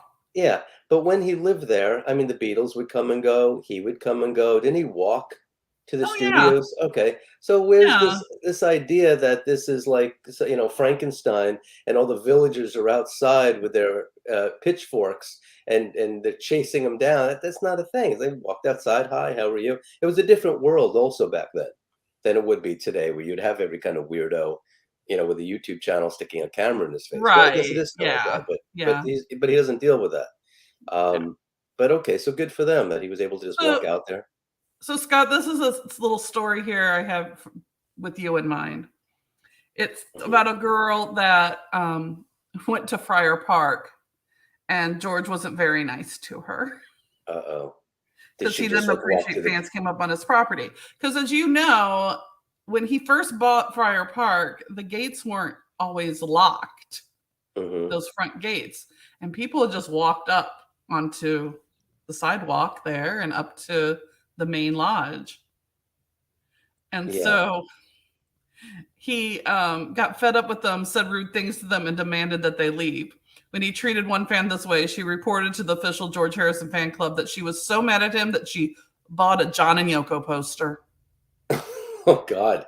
I'm, I'm sure that really told George that, hey, Yeah, that says everything. Well, I mean, it's a strange circumstance, isn't it? Because when Frank Crisp owned it, right, and he passed away in 1919, but the grounds were open a couple of days a week for people to enjoy the gardens. And when Sir Percival and Lady David owned it, and they owned it for a pretty long freaking time. They owned it from 1919 all the way until the mid 50s. And also you were able to, even though they were incredibly wealthy, people were still able to access the property and enjoy the gardens. And then clearly, when the Salesian sisters they owned it, you had people coming and going left and right, up and down. But George Harrison buying it, maybe not the smartest move in the world. It's a small town, right? It's the only monstrous estate like that on the yeah, property. And on one hand, you probably did have people that were so used to walking through the gates that it wasn't any big thing for them. But on the other hand, yeah, you could understand what year was that? That was in the that 70s, was right? right after he bought it. Close the damn gates, George, if you don't want that. How's that for I an idea? know, Close your damn exactly. freaking I gates. also have another story in there that I don't know, I thought was interesting about some fans that showed up at Ken Fon's as George was moving. George and Mal are moving boxes out Yeah, of Ken Fon's, yeah. and these fans come by to meet George, Wanting stuff? Or wanting just stuff. saying Yeah, hi? Like, and Mal told hey, him. Mal yeah, told him no, he was going to keep that stuff. okay. You getting rid of that? You getting rid of those gold records right there? Can I take that? I see it's sitting on the floor. Yeah, it's sitting on the ground because we're putting it in a truck. Oh, okay. Right, but yeah, they Yeah. were what. But then George was there physically picking up his boxes just like everybody and moving. Yeah. You know what's Like interesting? anybody Did who you moves. did you read Pete Shotton's book?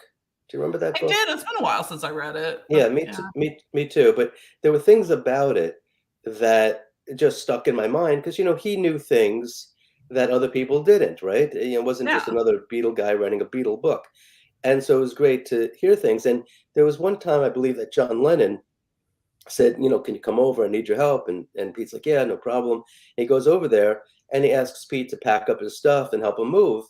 And Pete's like, "Listen, I don't work for you. I'm not. What were you crazy? We're equals here. I'm not doing that." And John said something along the lines like, I can't. I don't have anybody I trust. I mean, who could I trust to do this? I need somebody who I trust. You hire movers, even if you hire movers, it's like you're John freaking Lennon for crying out loud. And so it must have been very difficult. So it's an interesting story you just told. So it's George and Mal. It's not like George was broke. It's not like they couldn't say, hey, get some guys and go over there because you're going to get a bunch of goons that are going to be like, oh, my daughter would love to, that. And so it must have Yeah. been tough, some of the downsides of that Really. Yeah. amount of I, attention. I found that interesting though, because you wouldn't think that George and Mal would be the people moving their stuff. Sometimes you have no choice. right? And he must have had a hell of a lot of stuff too, right? The house is Kinfound's was much larger than I think it appears to be. I think so too, but I mean, not like Friar Park large, but No, no, definitely not. But it was, obviously a bungalow with all sorts of twists and turn left and turn right. And I Mhm. still can't wrap my brain around it. I've got a little floor plan of it. And I'm like, wait a minute. I could ask Patty about it. I'm like, what the hell is, bedrooms over here, this is over here. And the amount of time the Beatles spent there is pretty interesting. But we could talk about that another Yeah. time. What do you got there? Miss Lennon's Apple Farm? Is that what that says? Yeah, that's Mrs. Lennon's Apple Farm. That's Yoko's club, I believe. Yeah. Okay. And that's their official fan club t-shirt. Nice. Okay, Miss Lennon's Apple Farm. Oh, I get it. Apple. I get it. Yeah. See, these fans, they try to be really clever with their names Yeah. of their fan clubs. There was Father Lennon's Many Children. That was an interesting name. I can't see that image too well. Is that sort of a recreation of Gothic? Yes, Okay. it is. It's the American Gothic with Wh- John and Yoko. Which one's holding the pitchfork? John. Okay, got it. And Yoko's holding a broom? Just kidding, Yoko. Boy, Just kidding. It's a you're joke. you're being rough on Oh, Mrs. Lennon. she knows I like her. It's a joke. She can handle it. I'm friendly with what's his name? Sean Lennon on Twitter. He's actually a very smart dude. If you ever follow him on Twitter, he's I do follow him on Twitter. He is interesting. He posts some yeah, really interesting things. he's very even keeled. Like he's not like just because his parents were his parents, he doesn't talk about them. He doesn't, he talks about political stuff in a way that you wouldn't think he would, right? It's more of a Oh common yeah, sense. He has more yeah. of a common sense approach than this is how I am and that's the way it's going to be. And so he's certainly an interesting fellow. All right, what's that? This I found very interesting. When fan club members went to the Apple building on Savile Row Hmm. in the 70s, if they knew the right person, which was this guy named Sarge, they could get in and take a tour when the place was closed. And so they found this in a closet. This is what became the Beatles anthology and the Beatles Get Back. This is it. These are Wow. all the reels of tape of the Get Back sessions and other things that became the anthology And I'm sorry, where was this again? Was this located? at the Apple building on Okay, Savile Row. in just a Three, closet. yeah, it's in a closet, Yeah, that's just a it's stacked a up tre- there. it's a treasure chest. Like that's just crazy. I think that is what became anthology and Get Back Hmm. Yeah, documentary. I mean, that's what Peter Jackson had to work with. yeah. Once again, are you surprised? Now we know John Lennon was a brilliant dude. We know Paul McCartney, brilliant dude. We know George Harrison, brilliant dude. Ringo, talented guy. All right, so we know that these are really smart dudes. We know they have an unlimited amount of revenue, right? Unlimited. Hmm. And are you surprised to see that sitting in a closet? I know it's their building, but why wouldn't that be in a temperature controlled? I mean, do you think that's in Hollywood? Do you think if you go to Universal Studios, they got Gone with the Wind just thrown in a can in a closet? Oh yeah, what's over there? Oh look, Gone with the Wind. Oh look at that, Yeah, Wizard of Oz. Right? Oh, I and mean, look how the things are just stacked up there. Like there's probably no rhyme or reason to it. yeah. There's probably like Ed Sullivan over here and Get Back mixed up. It's probably not in any kind of order. Temperature controlled, safe, some sort of building. Many years ago, I was producing a documentary about this gentleman named Ivan Tors, and he was a producer of Flipper and Sea Hunt and Gentle Ben and Daktari, right? And he died in 1983, and his family didn't have any bread at all. And somebody had inherited. They contacted me. They actually called my office, and they said, "Look, I see that you're involved with the Ivan Tors family. You're working on something." I'm like, "Yeah." He said, "I have all of these film reels that the guy shot in the 60s and 70s. All this really fantastic footage of underwater. This was 60s and 70s. Nobody was doing wildlife stuff." And Hmm. Ivan Tors, he had so many cameramen working for him while they're doing Flipper and Sea Hunt and Gentle Ben that they would shoot B-roll. And he's like, I've got all of this stuff. Do you want it?" I'm like, How much?" He goes, "No, I don't. I have no use for it." He goes, "Take it." And so I spoke to the, Tours brothers. I'm like, do you want this? And they said, we have no use for it. What the hell do we do with it? And so who knows what happened? Probably all got thrown away or maybe got sold to an archivist or whatever it is. But that's staggering to see something like that. And honestly, it's a little bit offensive from a Beatles fan. I can see Rob's not too thrilled, right? Let's see. What's Rob's got to say? The archive of the Beatles in the Apple building. Holy cow, this is historical. Yeah. I mean, it's like a treasure chest, isn't it? It is. I mean, that picture, I own that picture. That when I got it, it's pretty shocking. I was like, Yeah. wow. Rob makes an excellent point. Universal had their archive building burned down. It wasn't Oh, worth that's sticking out. true. Yes, but once again, I'm talking about the Beatles and unlimited resources. They didn't have nearly as much as obviously Universal Studios. First of all, you're right, Rob. I don't know what the hell Universal Studios was thinking. You would think that that would have been, up the wazoo with all sorts of protections. But all right, I'm assuming today that Peter Jackson, when he was done, didn't just return it to that closet. I would hope not. Yeah. He probably said, listen, I got a place in Australia, New Zealand, wherever the hell he is. New Zealand. It New won't get Zealand. eaten by sharks. Don't worry. They stay in the water and it'll be protected. Actually, you know what? We should talk about that another time. How does the Beatles allow, okay, Peter Jackson, fine, but how do you let that out of your building or don't you? It's like, no, brother, you're staying right there in that freaking room. You watch it. You tell us what you want. We make a copy of it. I can't imagine Peter Jackson pulled up in his Buick and they threw it in the trunk. But then again, who the hell knows at this point? And or if there's copies of everything. So obviously you have the originals, and then he had to digitize everything. So I don't know. Well, Any they're thoughts about that? lucky that these fans that came in never took anything.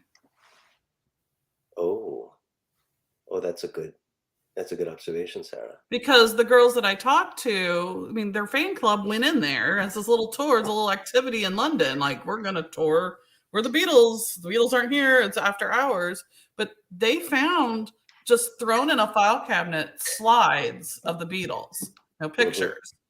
And they were so tempted to just take a handful and shove them in their pocket and walk out the door. And they didn't. But they were like, it was discussed. Yeah, exactly. Like, it was like, we could do this and nobody's watching us. They could have taken scoops of caviar that Yoko ordered. Who knows? They That could have. They could have. Maybe they did. You never know. All right. Well, cool. Let's see what else we've got going here. Well, we're at the end of the fan club, and it broke up in 1972. And there's a lot of reasons why it broke up. So you're going to have to read the book for that because I can't get into all that right now. Okay. So the there's Beatles a lot broke of reasons. up. So I'm sorry. What is that? That's a check for. So this is the check that was sent out to fan club members for their refund of dues. And most people got 75 cents. It depended on what you had received from the fan club that year. Nobody ever accused the Beatles of being genius business people, right? No. Nobody's ever accused them. But you know what? You're still allowed to have a fan club just because the band's not recording anymore. Doesn't mean anything. It's not like they didn't have other albums coming out. It's not like there wasn't anything around the corner that was going to be developed. And so this idea that all of a sudden you're slamming the door shut on everything associated with the Beatles seems, I don't know, lack of vision in so many ways that I still can't wrap my brain around. So the crazy thing about the 75-cent check is that not very many people cashed it. Okay. Because it's a collectible. This has Apple Records on it. That's true. Oh, yeah. That's true. So I mean, you're sending this out to some pretty serious fans, right? I mean, they're the Beatles fan club in 1972. These people are dedicated. And by that time, they're collecting things. So they don't cash their 75-cent check. They keep it. And so the books for everything was just a big mess because nobody was cashing their check. How do they not know that? I don't freaking know that. What's going on here? This is, you know why? Because you got the Beatles that are way off floating around in the air, right, with all their bazillion ideas. And then they have a bunch of dorky accountants, right? And there was no middle area. Maybe Derek, right? But even he, right? But it's like there was no middle ground with somebody just steps in and says, "Listen, come on, seriously." I mean, I don't know what's a stamp back then, probably 3 cents, so it's not like that big of a deal. But either way, you say to yourself, "What the hell are you thinking?" All So right, there so were there so we when go. it ended, there were only 4,200 members. Yeah. So there wasn't that many people left. But these 4,200 people are hardcore fans. They're not cashing that check. I wouldn't cash that check. No, it wouldn't.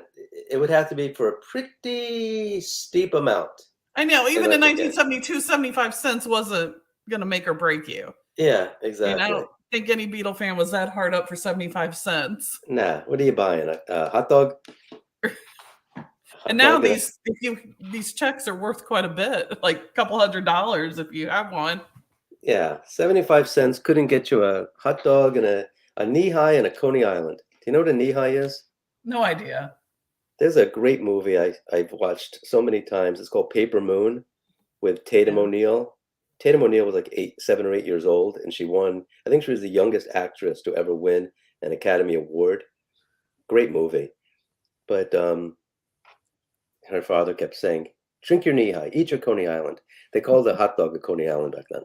Yeah, I knew that one. Yeah, but a knee high is like some orange drink. But I anyway, figured it was a drink, but Paper Moon, great movie. Tatum O'Neal had never done a movie before in her life, but she was just great. Alrighty, what else? What are the goodies? You want to wrap up here? that's And we're pretty much at the end. The fan club broke up. The end. It was okay, sad. alrighty, and that's John and Yoko with their berets, I guess. Right. That was after the fan club broke up, this photo was sent out. Okay. And the what was once the Beatles fan club headquarters office became the John and Yoko immigration stay in the USA Mm-hmm. office until Alan Klein kicked everybody out because he hated the Beatles. Okay. Very cool. And that's it. Then I Alrighty. have in the book, which may be of interest, I have this checklist of all the fan club photos that were offered Mm-hmm. and a checklist of all the materials that the fan club put out through the years, Nice. which was kind of Hey, is that a blue meanie? yeah, it is. And that photograph was taken at Friar Park at the Forge Cottages. The So blue a blue meanie. meanie, what's the purpose of Oh, a blue meanie? like the blue meanie. Oh, yes, that's the Forge Oh, Cottages that at was a Friar Park. one of the last posters that were sold, and only 500 of these were released, so they're kind of rare. Yeah, amazing. Very cool. Good job. So what did you do? Your last book ended up, I think, in the Rock and Roll Hall of Fame in their library, right? Oh yeah, I just sent this one to the Rock and Roll Hall of Fame. Okay, so that's good. And then what else did you do? Does Apple, does anybody at Apple know about it? Did you share it? Is there anybody who's the most high profile person that would know anything about this that would be interested in it? Like for example, Chris O'Dell was not involved in it at all. Was May No. Pang involved in some capacity? She worked at the same office building, Okay. and I tried to get to interview her for the book, but that didn't happen. Yeah, she doesn't talk to anybody. Yeah, she, Not sure why, but all right. And so what's the plan? What is your plan with this great book? Just keep promoting it. just keep promoting it and encourage people to buy it and hope the What people like it. what's the best thing that people can do once they have the book, as far as you're concerned? Going on Amazon and leaving a review? Right, I have 0 reviews right now. Okay. It looks sad.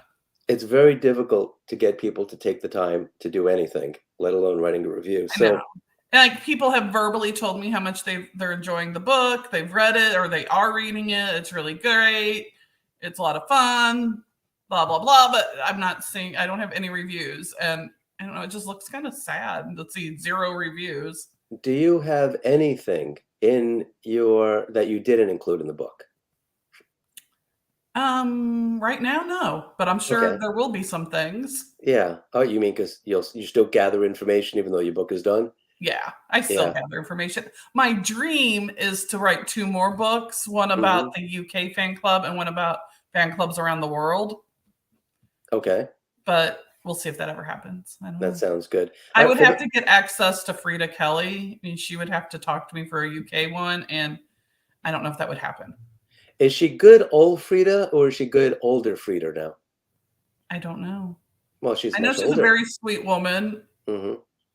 but I just don't know how welcome she is to interviews. I mean, I know she's very nice and did her documentary, and I think she kind of feels like she said her piece. Are you surprised that she didn't do more with the incredible story that she has until good old Frida? Yeah, and I'm surprised she just has a documentary. I mean, she could have a photo book of all her memorabilia that's directly from the Beatles that she had. Yeah. I mean, And do you she think it's just that Brits just don't think like Americans? I mean, when I hear about, like I said, Pete Best, I hear about good old Frida, it's like, if this was America, this is your career. It doesn't matter if you got kicked out. Okay. It doesn't matter if you're not working for them anymore. Your life now is talking about them and you're going to make a lot of freaking money.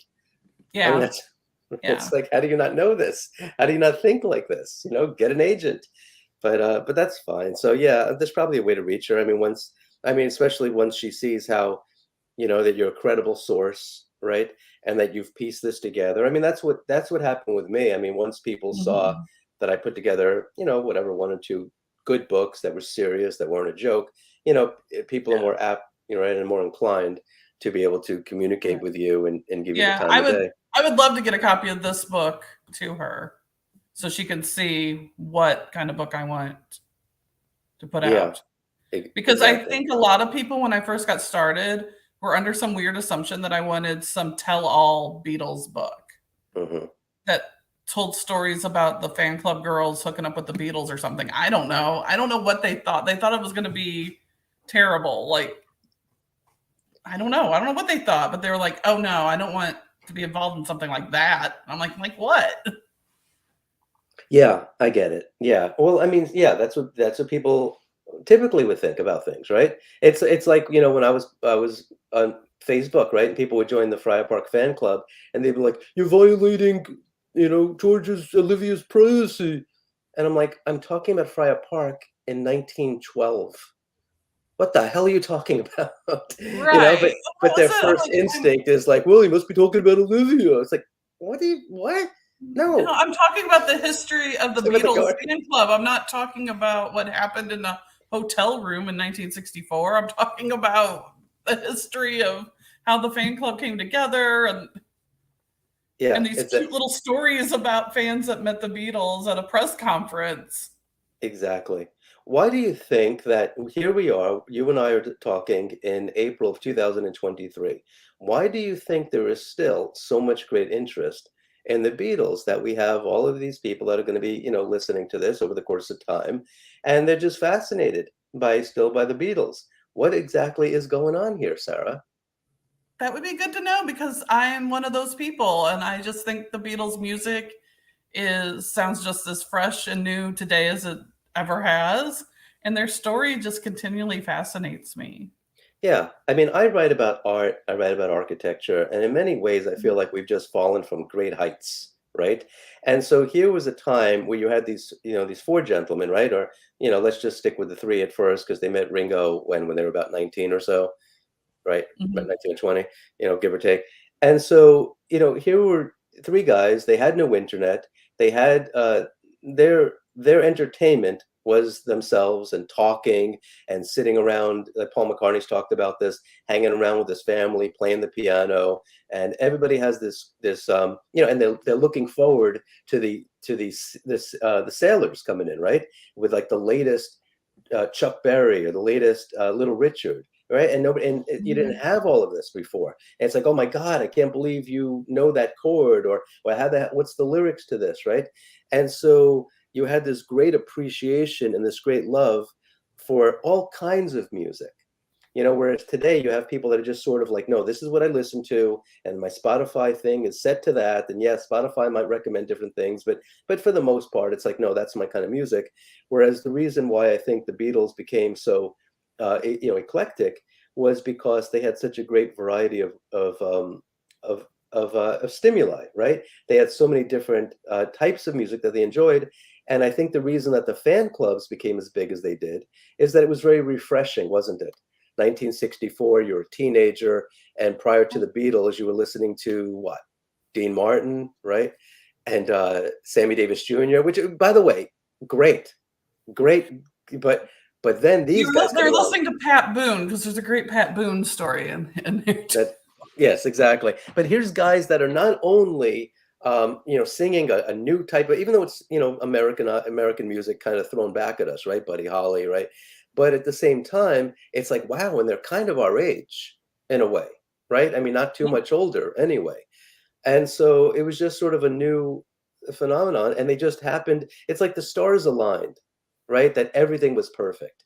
That you had these four guys and they're friends and they're attractive and they have this great interest in all kinds of music, and they happen to have been able to have the talent, right, and the gifts to be able to translate their ideas into really, really great music as well that people are able to enjoy.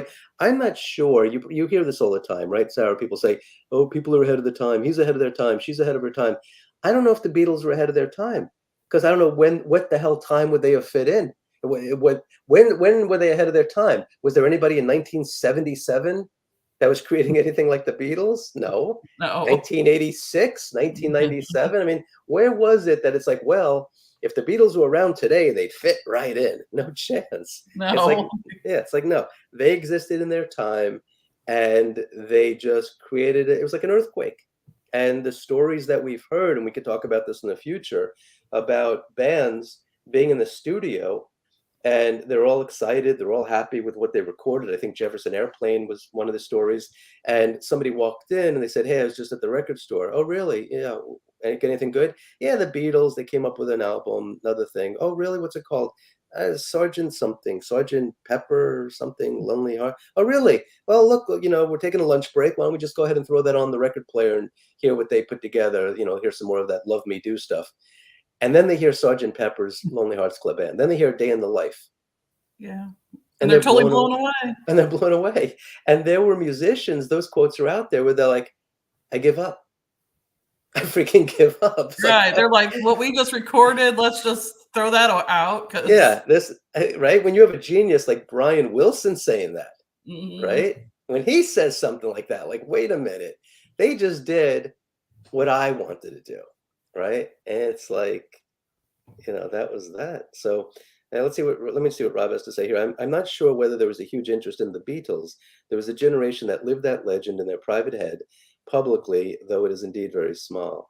Yeah. Well, I mean, yes, the Beatles fan club, right? And by that, I don't mean that official. I mean, people like you, people like Sarah, are getting older, right? And there's people now that are Paul McCartney's age, 60s, 70s, 80s. And the Beatles, the core Beatles fans are dying off.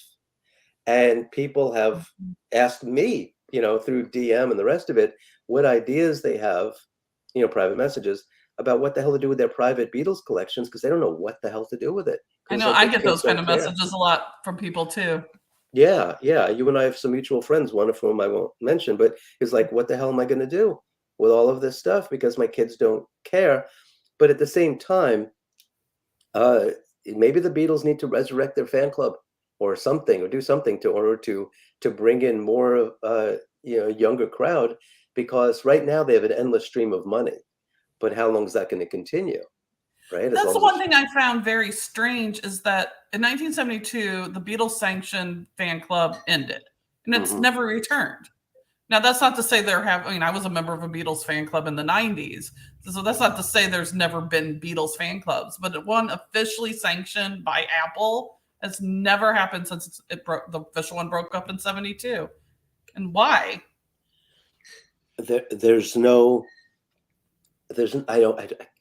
Unless it's because they're all equal and they all have to sit around and agree, right? Olivia and Yoko and Ringo and Paul have to all agree, which is not the easiest thing in the world. We've learned that. Well, we learned that with the Beatles themselves, really, in a way. It's like, no, that's not the way it's going to be. And all it takes is one person to veto it, right? And you see that not just with the Beatles. I mean, the Doors were like that as well, I believe. and Queen and so many others, right? I'm sure that Rolling Stones and countless others. It's like one of them can't say, "Yeah, Nike, go ahead and use it in the commercial." No, they all have to agree to it. Right. But there should be a Beatles fan club today. There should be a one stop source for the news, for the information. But hey, it's good for us if there isn't, right, Sarah? So you and I'll. Well, that's true. It does work in our favor, but you just think that somebody at Apple would be on top of things and get that going. It's hard to fathom. It's hard to wrap your brain around. The other thing also is it's just they might have so many they just don't care. Maybe they just don't care. You know, they've right. I mean, I don't know what more can you possibly do besides what they do. What? Let's get an update real quick then on your book. So it's available on Amazon. It's available other places. People type up your name. What are some of the other ways they can reach you, Sarah? If somebody wants to reach you. Well, I just started a Patreon just last week for my Meet the Beatles for Real site. So I would love for people to join that. That would be great. I don't think I've added it yet. I will add it now while you talk. It's called Meet the Beatles Patreon. Meet the Beatles for Real 2.0 is Okay. is And what that's it is. because It's a continuation of what I do for free on my regular site, which is not going away. I'm not. This is an addition to. It's an extra, and on the Patreon, I'm going to be sharing some stories that I never felt comfortable sharing publicly for everyone that are a little don't always paint the Beatles or their fans in the best light because I don't feel like a lot of people who aren't hardcore fans can put them historically in the right place. So when you hear about Paul being really rude to fans or Linda being rude to fans, you know, if someone just reads that because they stumble across it on the internet, they don't get the same understanding of it as if you're a fan and you're like, oh, that was during the time when the Beatles were in the process of breaking up and Paul was going through depression and all this was going on. And that's why he acted that way. You know, like, so I feel like if someone's willing to pay $4 a month, they're probably a fan that understands the historical background of it. And yeah. does that make sense? Yeah, definitely. So the other value of your Patreon is the fact that Facebook is kind of limited because it's posting photos and it's exchanging comments, whereas Mhm. here you can be able to share things that maybe you wouldn't have shared otherwise. It'd also be easier for people to reach you because they can send you a message directly, whereas on Facebook it can get overwhelming. I mean, I get a lot of DMs from Twitter and Right. And Instagram and on Blogger, which I've used for 14 years, there's no way to directly connect to me unless you send me an email. And honestly, my emails get overwhelmed because I've had the same email address forever and I get a lot of junk. And sometimes stuff from the Beatle fans kind of gets lost. So this is a much easier way to contact me. Okay. I'm actually trying to add it right now to YouTube. Mhm. And what YouTube is not, I'm saying join Sarah on Patreon. I'm actually going to add it right now to the chat so people have it. Okay. But just in case people are wondering how YouTube works, they actually want, in order to add a link, let me tell you what they want from us. They want us to verify we are who we say we are. So either a video verification, either sending us our valid ID, or building up our channel. So, well, we're building up our channel. That's probably the best thing. I mean, well, we do have video verification because here we are. But Right. I can go ahead and do that. But in the meanwhile, I'm just writing to add you to Patreon, and then I put it in the link right there. As you can see, the Yeah, I Beatles see it beat. there in the chat. Okay, so if anybody's Now that looking I found for, out now I finally found out how to bring up the chat. oh, you didn't, you mean here in StreamYard? Oh, you didn't see that? No, I didn't Okay. see that. And I All was right. like, oh Well, wait, there it is, right there. I didn't even pay attention. well, that's why we're easing into this show. We're starting off Yeah. under the radar, right? Just a handful of people. Let's just kind of get this going, try some things out. Right. But for those who are going to wonder, we are able to share photographs this way. We're able to talk this way, obviously. We're able to share photos, videos, slideshows. We could even bring people on to interview, whether audio or video. So there's all sorts of things that we can do that that's going to offer us a great opportunity to talk about the Beatles and all sorts of avenues. So if anybody has any ideas of subjects they want to discuss, that is fine. Mhm. In fact, before we say goodbye, what ideas do you have, Sarah, for the channel? What kind of things would you like to talk about? Anybody you want to maybe interview in the future? Yeah, well, yeah, I'd like to talk to some of the Beatles authors and about Hmm. their books. I think that would be a good idea. And I don't know, like I have this little section in my on my blog called "Strange but True" about the Beatles. I'd love to talk about some of those things. Okay, that sounds I think, cool. yeah, like one of them is about how the girl that Paul wrote "She's Leaving Home" was actually a contestant in this lip sync contest that Paul judged and was the winner. Hmm. Like that's a Okay. strange but true fact about the Beatles. And So yeah, if we want to create a thumbnail that's real clickbaity, it'll be mhm. things like how a woman's lips inspired Paul McCartney's song, right? Right, And right. then 9,000 people will click on it within 10 minutes and be like, "Hey, we'll do more stuff like that." I know. Yeah, it has to be real cheesy like that, doesn't it? But it was lip syncing, right? So it's fine. Yeah. Hmm. Alrighty. Well, everybody, we wish Paul McCartney obviously the best of health. We hope he lives forever. Same thing with Ringo, same with Yeah. Yoko, and who else is alive that we care about? I guess all the Beatle people, Chris right? O'Dell, I wish her well. I love Chris Chris O'Dell's awesome. O'Dell. She's great. And Patty. Yep, Patty. Yes, we can invite them, I suppose. That wouldn't hurt. Well, Chris is always a good sport. And Chris has all Yeah. sorts of things to talk about, and she's a sweetheart as well. And Patty, oh yes, Patty has a new book out, doesn't she? That's right. She does, and I have it. It's really good. Yeah. Like I So said, I gave a total stranger $50 to go buy it for me. a total stranger? Yes. Wow. This was in Jersey, right? Yes. Okay. All right. Well, But you could always, it's a Beatle person, and they yeah. were stood there at my table and talked to me for a good half hour, and I And don't know. I you're like, did the go. risk, and I now have the book, so it Wow. worked out for me. Very cool. All right, everybody. So this concludes this premiere episode of The Beatles Beat. What do you think about the Beatles? Do you like them? Do you love them? Do you hate them? You don't hate them, because if you hated them, you wouldn't be listening right now. Yeah, yeah. Nobody that hates the Beatles needs to be listening. You'd Exactly. be If you bored. have any suggestions for shows that you want Sarah and I to do, if you have ideas for guests, all kinds of cool stuff, if you have any kind of things that you'd like to send to Sarah and I as a gift, for example, a rare record that was attached to a cereal box, or the Beatles album with them being butchering babies or whatever it is, feel free to do that. We'll send you our address. That'll be fine. Anyway, please like this video, kindly share it, and subscribe to this channel. There's also a little notification bell. So go ahead and hit the Mhm. notification bell. So when we do future shows, you'll get a notification. We're just getting started, so we don't have a membership yet.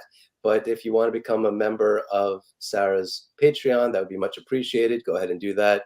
It's like $4 or something, isn't it, Yeah, Sarah? it's just $4. Yeah, it's like $4. Go ahead and join that. That'll be cool. I have a page. It's double what the Beatles fan club was in 1964. So that's See, not. it's practically nothing. So don't sweat it.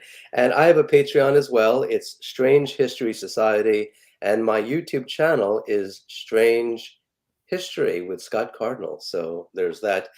Anyway, yeah, check out the links below when we add them. Otherwise, I just told you what they are. Be kind to all animals, of course. If you love animals, go to a local shelter, adopt a cat or a dog. You'll be very glad that you did. You love cats and dogs, right, Sarah? Sure. Okay, see, people should adopt a cat or a dog if they can. Until next time, Sarah and I wish you safe travels on all your journeys. See you next time, everybody. Bye.